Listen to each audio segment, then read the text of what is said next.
Hi, everybody. Welcome to today's podcast. Today's guest is Tammy Reese. Tammy is an experienced product leader who's become a speaker, author, trainer, and coach. Welcome to the podcast. Thanks for having me. Happy to be here.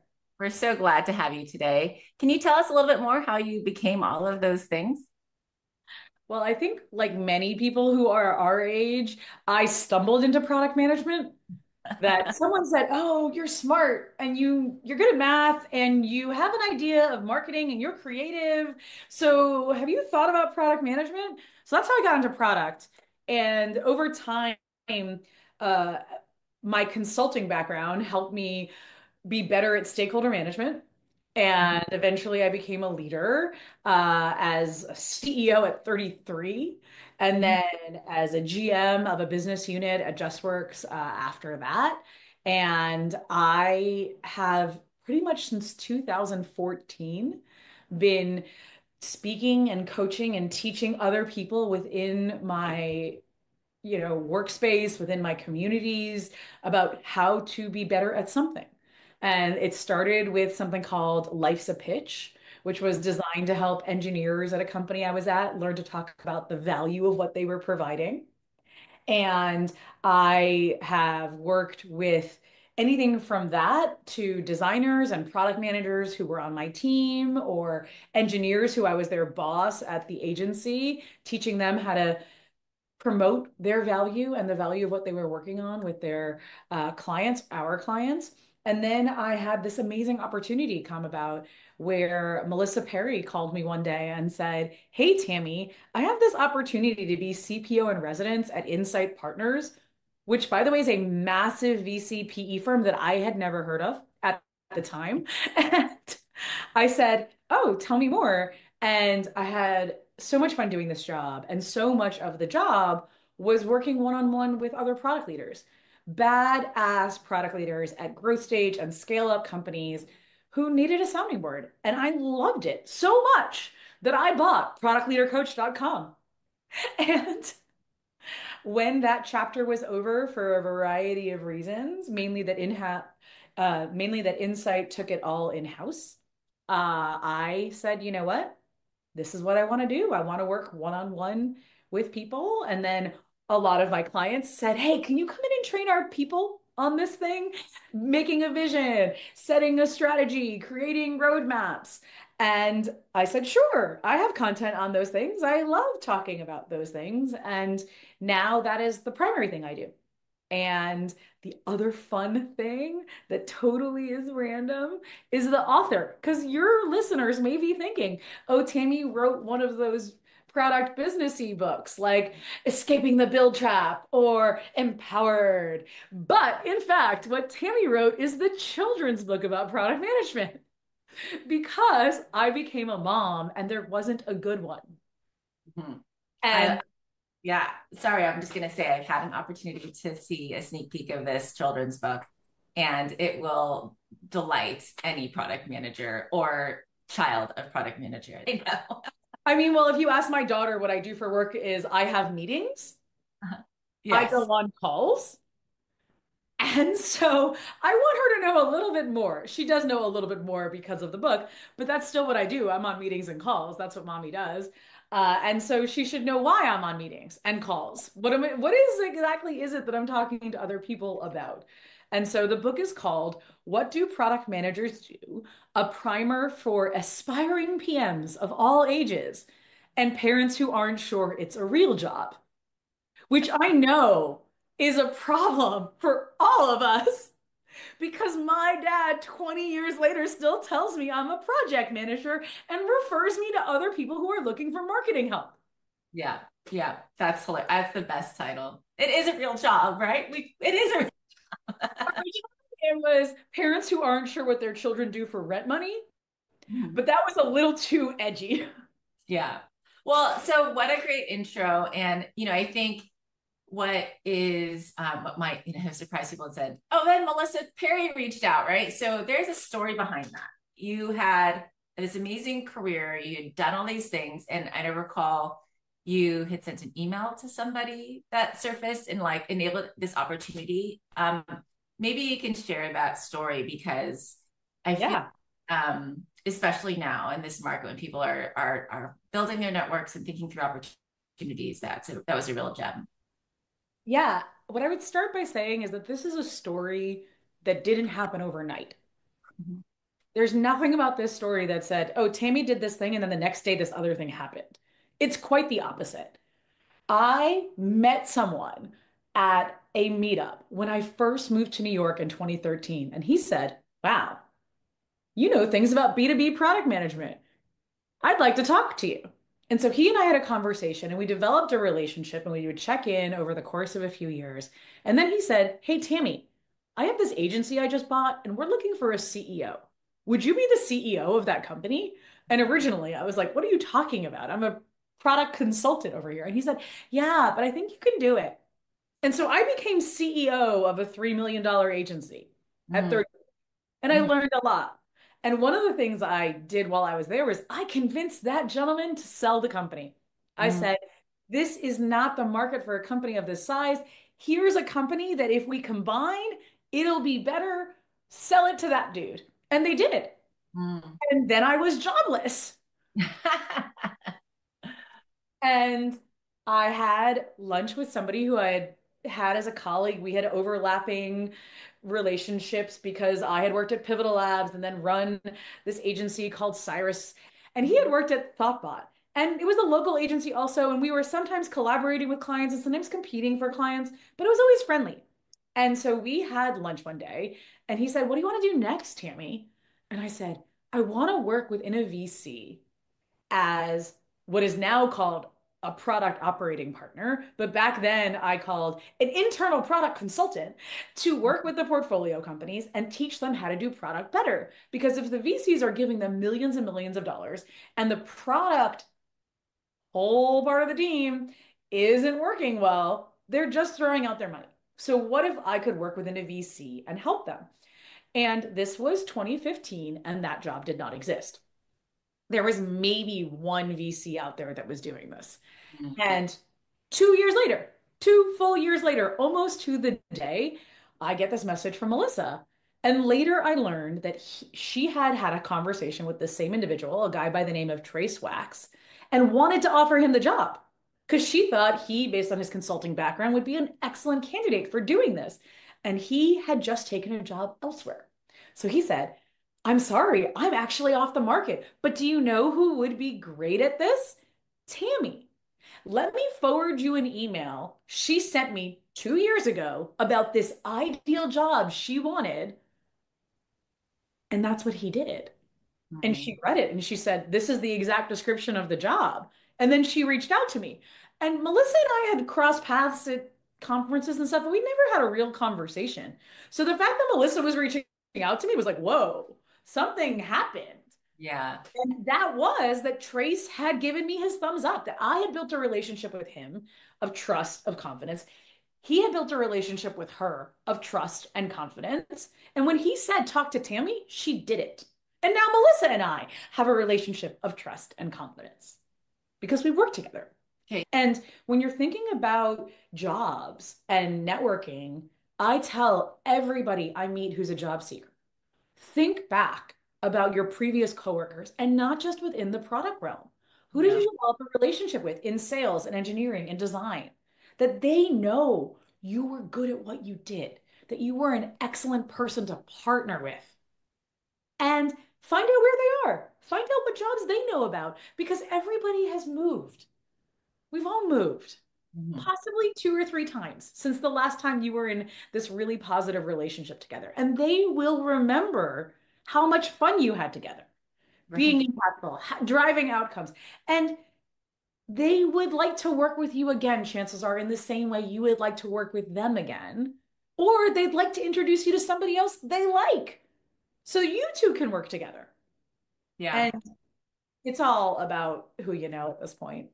Yeah, I think it's such a great story because there is this is just building your career, not finding your next job, right? And the idea there that it came 2 years after that touch point, I think is pretty powerful for people to hear. Yeah. This is about having a transactional, have a conversation and get something right away or give something right away necessarily, right? These are long-term relationships and connections. And I can tell you that literally I was on a call 2 hours ago with a person who is now chief strategy officer somewhere. And I am being brought in to train his staff and also be his coach. That Mm. person and I, almost 20 years ago, dated in Los Angeles. We met on J Date. It Yeah. didn't work out for us romantically, but over the last 2 decades, we've remained friends. And he joined the product management world, and I helped him Wow. understand what it was to be a product manager. And Yeah. eventually, I actually introduced him to Melissa because she was coming back and forth to Boston where he lives. Yeah. So That's treat other people with respect, yeah. treat other people with kindness, and you never know how it's going to get paid back. Right. I mean, going back into coaching, right? You bring such a diverse perspective there, right? Because you have it from your what you did as a PM yourself, right? And then as the CEO in this consulting role, and at Pivotal, which of course has its own very unique culture around this, which I think might be interesting for you to share some more there. Then at Insight on the VC side, and then of course independently. So I just feel like you probably have one of the most diverse perspectives on coaching in general. I'd love to hear maybe if you have like a compare contrast across those perspectives or the common theme, and then maybe also just to go into more around the types of coaches. It's kind of a two-part question. Sure. Let's get into types of coaches after I go through the themes stuff because I'm going to Perfect. forget to get there. Okay. But when it comes to the theme stuff, product people have pattern recognition technology in our Mm-hmm. head. And it gets better the more patterns we are exposed to. Most of the patterns I've been exposed to are in B2B SaaS Mm-hmm. across the board. But the number of companies I've been exposed to is higher because I actually was a bit of a revolving door person at some point. I consulted with a lot of companies as an individual person, and I worked for companies for 6 weeks or 9 weeks and or only a year and a half. And there was a point in my career where that was a really bad thing, where I would interview places and they would say, well, what's going to make you stick around for more than 2.5 years? Mm-hmm. And I didn't know how to answer that because I had never done it. I'd never been at a place for more than 2.5 years. But on the flip side, that was because I love solving new problems and I love being challenged and I love learning new things. And I had yet to be in an environment where that really was happening on an ongoing basis. And so I was so lucky to be part of Cornerstone, which was a B2B SaaS company, real enterprise B2B SaaS, selling to big banks, selling to large institutions. And to understand that from a product perspective, from an implementation perspective, from a project management perspective, like I implemented PwC using our product. You want to talk meta when you're teaching a whole bunch of consultants and you are the consultant. They don't really believe you can do anything, is all I can say. But it was super fun and such a learning sponge experience. And then I got to be at Pivotal Labs and be a consultant. I was hired as a consultant and I worked with big companies like JPMC and Humana, and I worked with small startups that never went anywhere. Mm-hmm. But I learned that product management was a skill set. It was a repeatable skill set where there were certain principles you could apply again and again and again. And I actually started talking about that. That was my second speech. I started giving a speech called Everyone Should Be a Scientist, which was about being lean and agile and how those things are just rebrands of the scientific method we learned about in third grade. And how everyone should be thinking with this product mindset. And from there, I got to join JustWorks and I ran the PLG team. Like most people have never run a PLG team that built self-service and it became 10% of our business. I Mm-hmm. mean, that isn't on my shoulders. I want to be clear. That's on the executives who decided that was important. That's on a guy named Will who got it off the ground. I'm just the growth scale person that helped it go from very little to a lot Mm-hmm. through developing relationships internally and otherwise. And PLG is something that a lot of people want to hear about. And then I got this opportunity to be at Insight. And at the time, they had 175 companies under management. And now the number is like verging on 400. And these are top companies that you know of. that you've used, that you're probably currently using. And they had fantastic staff, but I got to understand not only the internal team perspective on what was working within each company, but also what did the investors expect? What makes investors trust a product leader? What makes investors trust a CEO or a CFO? And learning the business language that investors talk. And so many product leaders never get taught that stuff. They Mhm. don't know how to talk about net revenue retention. They don't know how to talk about operational costs and gross margins. But if you do, you're an echelon above. Mhm. If you've had experience in an M&A deal or in global expansion, echelon above. And I, with Melissa, got to interview a whole bunch of product leader candidates for the companies, and we would create score sheets. So I know what a growth stage company is looking for when they're bringing someone in from the outside. And Mhm. I can tell people if you don't have one of these three or four things, you're not going to be a CPO coming into a company of growth stage. If Mhm. you don't have it, that's okay. Go learn it. Go be a VP somewhere else. But I now have this perspective of what is important when you're bringing someone in from the outside as a recruiter. What is important that's going to build trust and confidence with your board? How do you present a roadmap? How do you present your strategic plan? And I want that knowledge to be in other people's heads. So now I teach it and I speak about it, and it's fun. Oh, that's great. I mean, it's the journey is amazing. And through all of that, you have learned, we'll get to part two of the question, right? There are so many different types of coaches out there. Maybe you can give us a rundown of what your lens on that is. So Marty Kagan's written a lot about this, and I don't always agree with Marty, but this one I think he really nailed, which is that generally product coaches, he talks about two varieties, I add a third. So the two varieties he talks about are discovery coaches, product discovery coaches, and that's an overarching term for someone who's going to be integrated into your team to teach product people, so that's product design, research, etc., to do product in an elevated way, to teach them the skills that somehow they missed in their previous career that you, as a manager leader, do not have time to teach them. Whatever those skills are. That's what product discovery coaching is. Then there's product leadership coaching, which is what I do, which is working with product leaders on their way up, helping them become an executive, Mhm. not just a manager, but an actual executive, an actual leader. And what does that mean? Understanding that your first team is no longer a bunch of product managers, it's the executive leadership team. It's the senior leadership team. And therefore, you're building relationships in a way you never have before with the leaders from sales and service and operations and marketing, etc. Yeah, you had a good relationship with the engineering leader before, but it's a totally different ballgame. And how do you continuously earn their trust? And how do you continuously earn the confidence of your CEO and your board that you, who control probably 70% of the spend of the entire company and what they're going to do, are doing things that are going to have impact on business value? And that's a big shift for people. And I like to help them through it. But Right? the third kind of coach, which I add on to Marty's, is the people who call themselves a coach when in fact they are a contractor or a consultant. If you are going in and doing the work and not teaching about the work, you are a contractor or a consultant, even if you call yourself a coach. Mhm. Right. And coaching can happen in those contexts, but it's definitely a Yeah, different. that's not your primary role. Like you're an interim X. Yeah, you might be coaching a little bit, but you're doing the work. Yep. You have a deliverable. um, Exactly.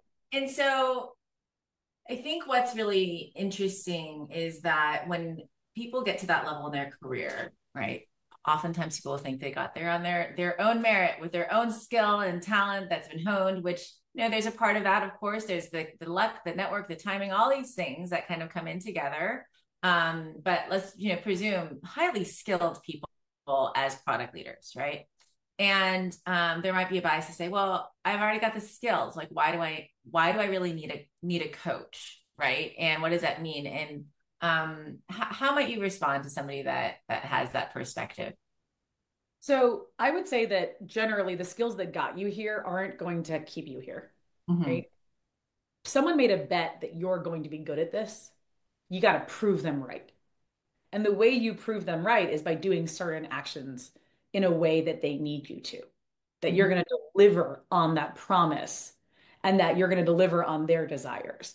And so it's really hard to go to your boss, who is the CEO, for advice about whether or not you're meeting their expectations.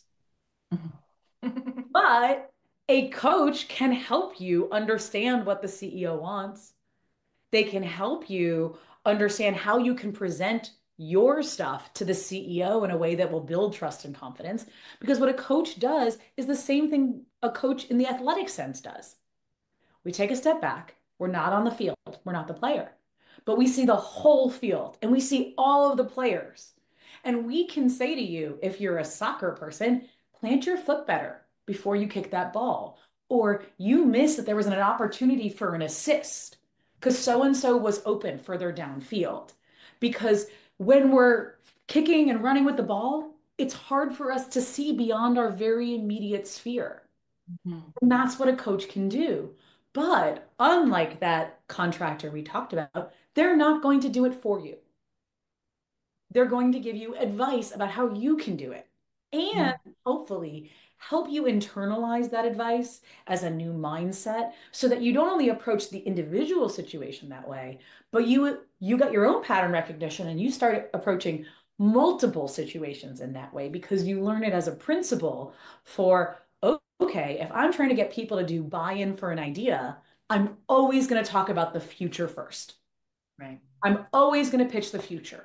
Or I now have learned from my coach the importance of having the pre-meeting with every individual one-on-one before we get into the group meeting. Or I have learned from my coach the importance of sending out notes on the meeting with action items afterwards so that everyone knows what they're supposed to do. And I've learned from my coach how to nudge my employees when they haven't actually given me what they were supposed to on time. Because they taught me how to do it for one of them, and I'm going to use that same mindset for the next one and the next one and the next one. And so hopefully, just like that athlete who learns to plant their foot better, you will learn the skill set and the mindset that will help you be more and more successful over time. I think that outside perspective is really so powerful, and also just the that soccer analogy, right? I think the other unique thing is you're on that person's team, right? Yeah. And it can be You lonely. win, I win. It can be so lonely, right? Like especially if you're in that leadership role. You are on the leadership team, right? And then you also have the product development team, but having that person that is Yeah. not only looking 360 degrees all around everywhere you're playing, but is also there to just really support you as an individual in impacting that. I think that's, I mean, who wouldn't want that is my question. I mean, that reminds me of something I say to every prospective coaching client I have, which is I'm going to give you advice. There are certain coaches that they're going to more ask you questions. That is an ICF style. There is nothing wrong with that style. It is proven to be great. I come from a consulting background, which means I'm going to give you advice. But then I say to them, if the advice does not feel authentic, or you have more context on the situation, because you always will, and it doesn't feel right to you, tell me why, and I'll give you new advice. I'm Mhm. not married to being right.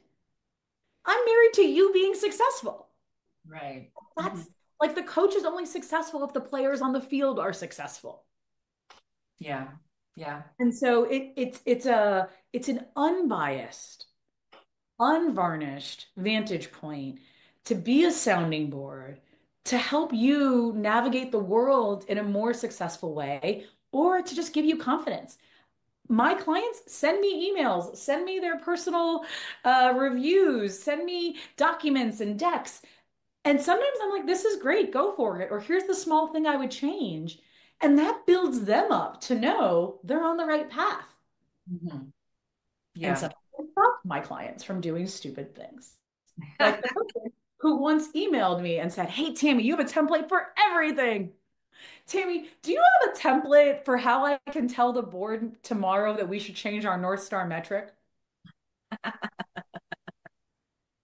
And I said, "I have a template on how to help the board align on a North Star metric, but I'm not giving it to you because you are not going into a board meeting tomorrow to suggest a new North Star metric. What you're going to do in that board meeting is you're going to feel out the appetite for whether or not they're okay with the idea of possibly shifting it a little bit. And that's all you're going to do.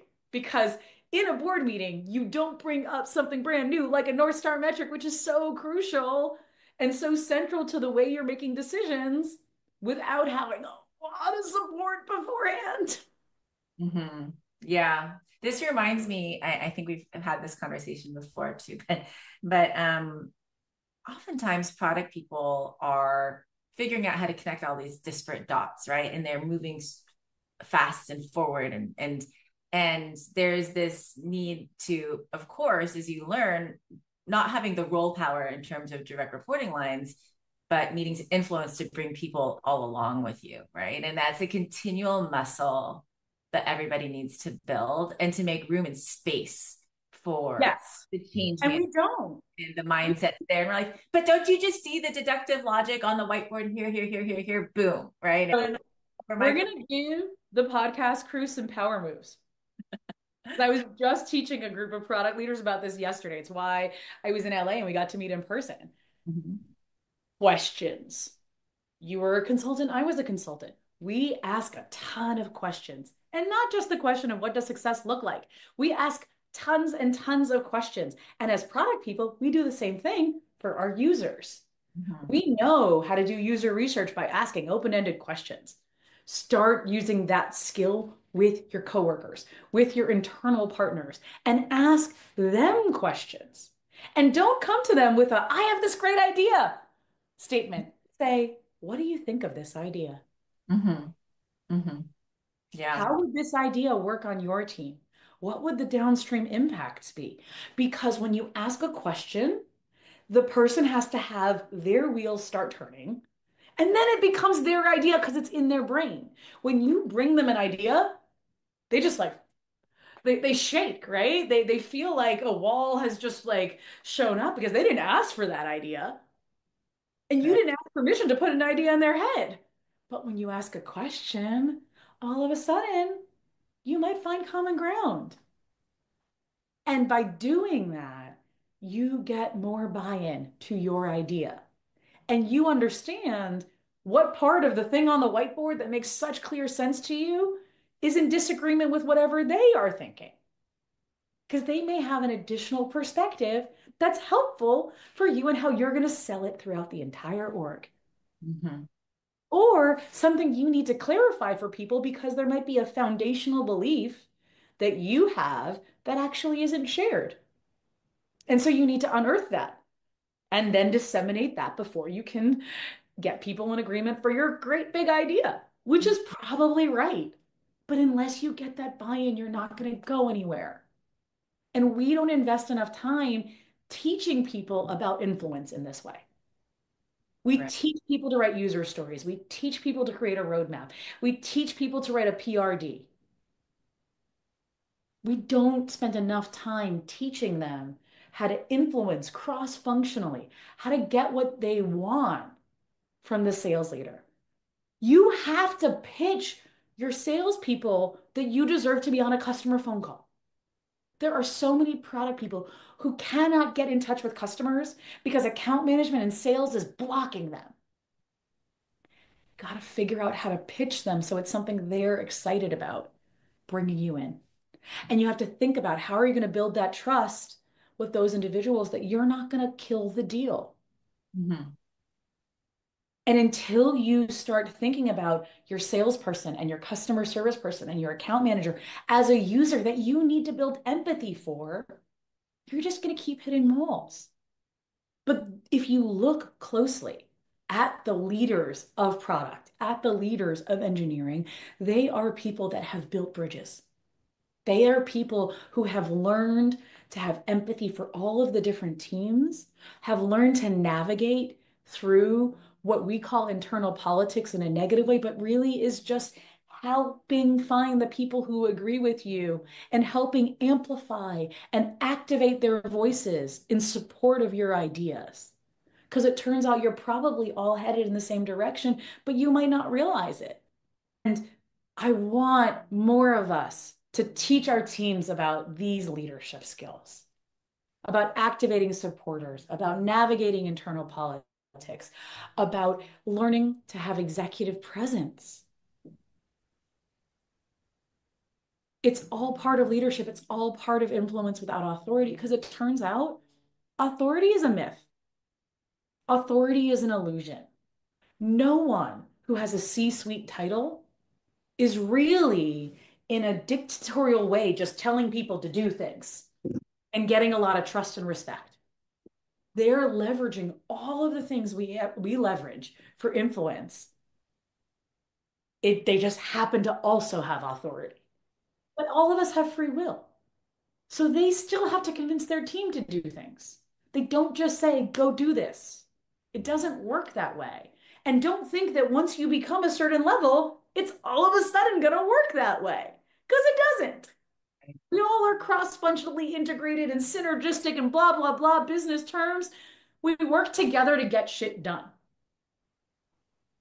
So the better you are at working together with other people and getting them to see your perspective or understand their perspective, the sooner we'll come to the better solutions together. And we can work on them together. And we can be successful together. And Right. I talk about how success very often is talked about as success is getting what you want. To me, success is getting where you want to go. It's a destination, it's a place, it's a your product has a place in the marketplace now that you're successful. It's not just that you have X number of customers. You're in a place, you're in an echelon. Your team is in a place of respect from its peers. You as an individual are in a place in your career where you look back at where you came from and you look at where you're going and you're satisfied. It's a place. It has other people there that we can talk about. And if we can start thinking about it in that way, it's not about getting an individual thing, a what, it's getting to a place, it's getting to a where. Wow. That's a real shift in thinking about it because in our minds we then think about a path, right? And that path we understand can have multiple facets to it versus just the acquisition of a thing or something is it just removes that layer of translation and Yeah. Everything we acquire, knowledge, job, they're all pieces that help us get closer to where we want to go. um one of the things that Marty Kagan said when we talked to him was that first line managers 80% of their time should be about coaching their team. But once you get to the point where you're on the strategic or on the leadership team, 80% of your time should be on strategic context. And I think is that a parallel to what you're saying now? Like, what's your job really? Right. So Marty puts out the ideal. And I love that about what he does because he just says like this is the ideal state. I tend to help people find their reality between wherever they are now and that ideal state Yeah. because like it's often a really big gap. And so I want you to know what ideal is and then like let's take the steps to get you closer and closer there and closer maybe within your current organization or in a new role within the org. There's lots of different paths to get there, but it's good to know what ideal looks like. That's the destination, right? So with that being said, what we talk about when it's like Melissa and I talking about it, we talk about how there's a pendulum that swings between being execution oriented as a product manager and strategy oriented as a product leader. And that as you move to group manager, director, senior director, AVP, you're shifting your balance, right? Of Right. like what you're going to be on.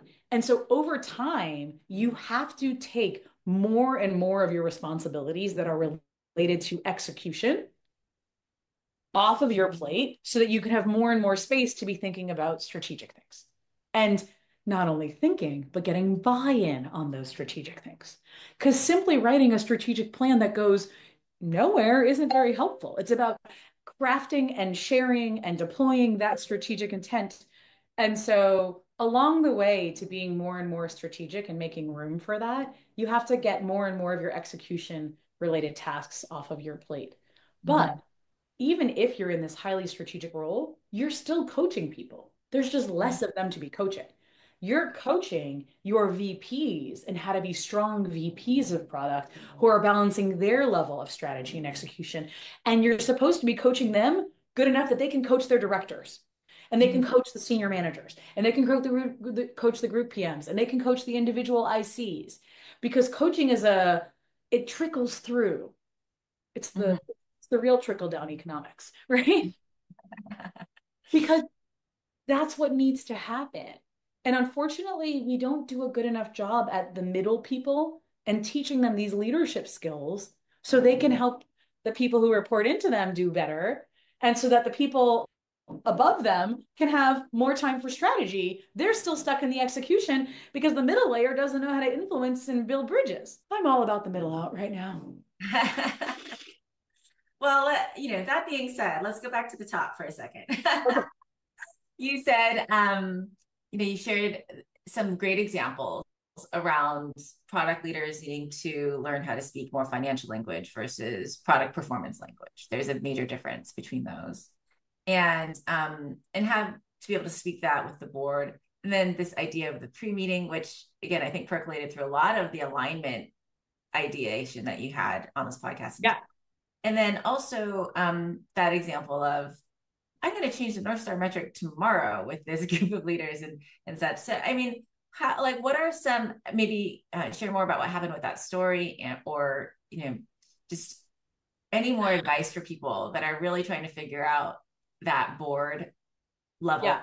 alignment or, because it just goes to different levels, right? You have your team down here, you have your leadership team, and then you have the board. Feels like there's some more goodness there to talk about. There's so much goodness there to talk about. So that particular individual ended up becoming the chief customer officer at his company because he did eventually change the North Star metric, but in the next board meeting. And Mm-hmm. once that happened, they were like, well, if you care about net revenue retention as our North Star metric, we need our whole service team to be revamped. Mm. That's what happened there. But uh, fundamentally, a lot of it has to do with speaking the language of finance, speaking the language of business. So that could be anything from shifting from talking about getting customers onto the platform and saying, we're converting service revenue to SaaS revenue, which has a higher multiple. It could be when you're asking for literally millions of dollars to invest in a new initiative, not only saying these are all the features we're going to build, and this is what the customers are saying about it, but instead saying, this is the payback period on that. This is what we're going to upsell and cross sell because of that. This is the new revenue that will be brought in from our existing customers, thus increasing net revenue retention. And after 3 years, the ROI, the return on your $2 million investment, is going to be 6 million. Mm-hmm. Because that's so much more valuable than talking about the roadmap of features. And what's the best way, I mean, for a product leader to get that level? I mean, obviously working with you, I think is one, or with a coach that has a demonstrated track record, right? Of helping coach in that transition. My hope is that your coach is going to tell you to do the thing, which is talk to your investors. Mm-hmm. Look at what they're doing. Ask them what their bets are on this company. What is their expected investor rate of return? What is the time horizon when they are expecting to sell this company? And what does the company need to look like at that point?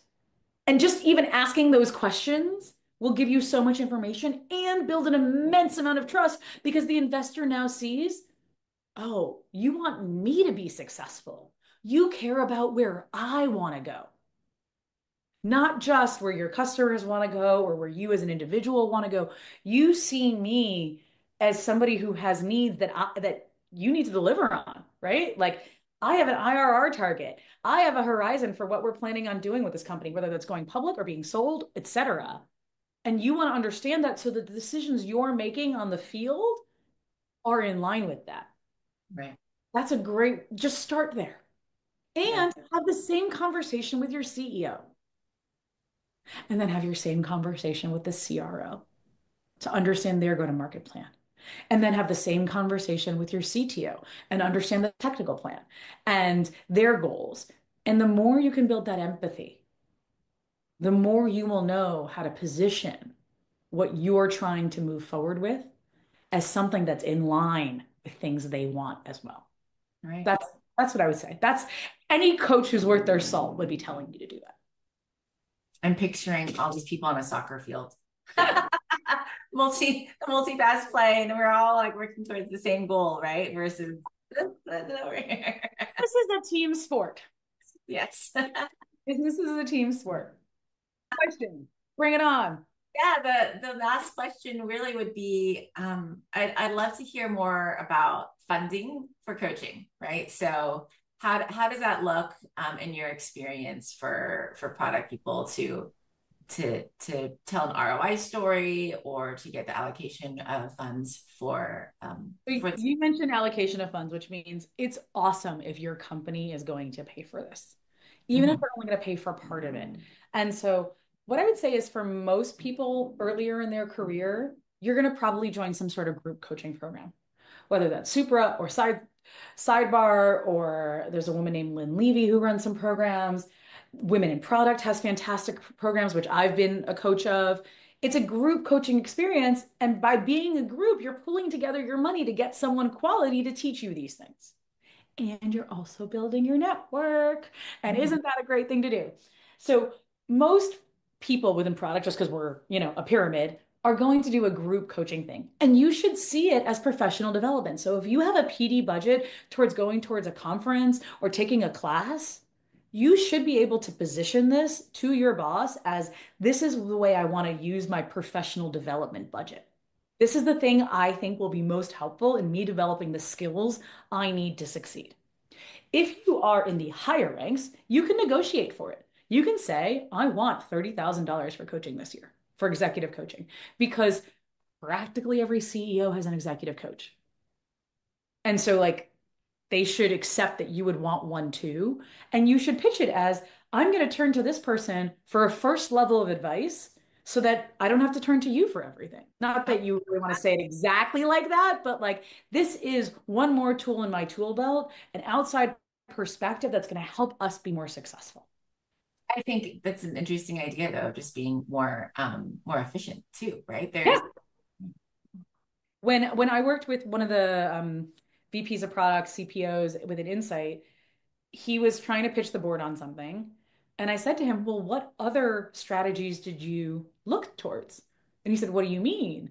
And I said, well, you're proposing whatever it was, white label, going up market, going down market. I said, did you explore alternative options?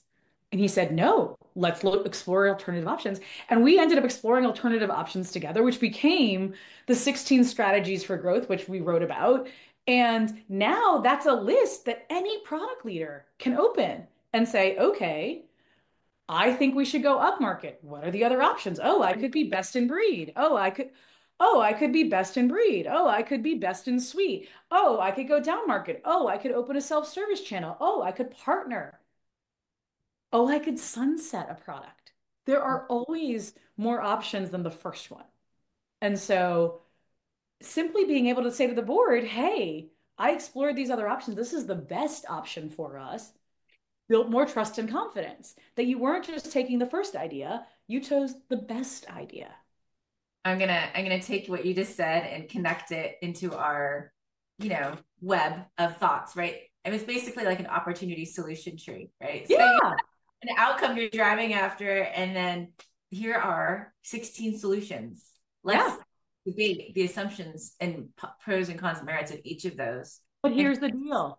and then you Your pick, board does not want to hear about your opportunity solution tree and they don't care about the velocity, right. right? They care that you explored three business opportunities and this is the one that's going to fuel the most growth with the quickest return. So like there's a line, right? Process. Where like below here, you're doing all that stuff, like your duck feet are moving and using all those critical thinking tools. And then you have the line where you're like, and this is how we present the Yeah. simple, So etc. that would be like power move number 2. That line is also called the appendix slide. If you've done your homework, that's great. Put it Yeah. in the appendix. You want 2 or 3 slides that have the thesis of what you're doing, the most important points that back it up. And if someone asks you a question about something else, you can say, oh, yeah, that's in the appendix. Let me show you that graph. And then they will say, okay, this person did their homework. But you're not word vomiting at them. You're not data vomiting at them and saying, I have all these things, blah, blah, blah, blah, because they can't hear it all. They're Right. expecting you to deliver an executive summary. Give them an executive summary. And if they want to read the appendix, it's theirs. But you come off as more of an executive when you say only what needs to be said. It's a big power. There's a line. That's it there. That's a good one. Oh, thank you so much for having me. This was so much fun. Yeah. Thank you so much, Tammy. Oh, this was great. And if any of the women in product community wants a half hour with me, I give a half hour to anybody for free. You can go on my website, schedule it. It's on Calendly. It's super easy. I love helping more people be successful. There are hundreds, if not thousands, of people who have taken me up on this, and they're just shocked that I'm willing to give a half an hour to them. And I said, why not? I don't know what's going to happen with you in the future. And the more people I know that are doing leadership better, the better the whole world gets. I really hope some of our listeners take advantage of that opportunity. Me too. And I'll say I've had a really wonderful time getting to know you and speaking with you through this process as well. And so it'll definitely be a half hour well spent for whoever grabs that. We're so excited to have you. Also, we'll put in notes in the podcast notes and hopefully link to where people can learn more about that new publication coming out soon and maybe some future events. Thank you so much.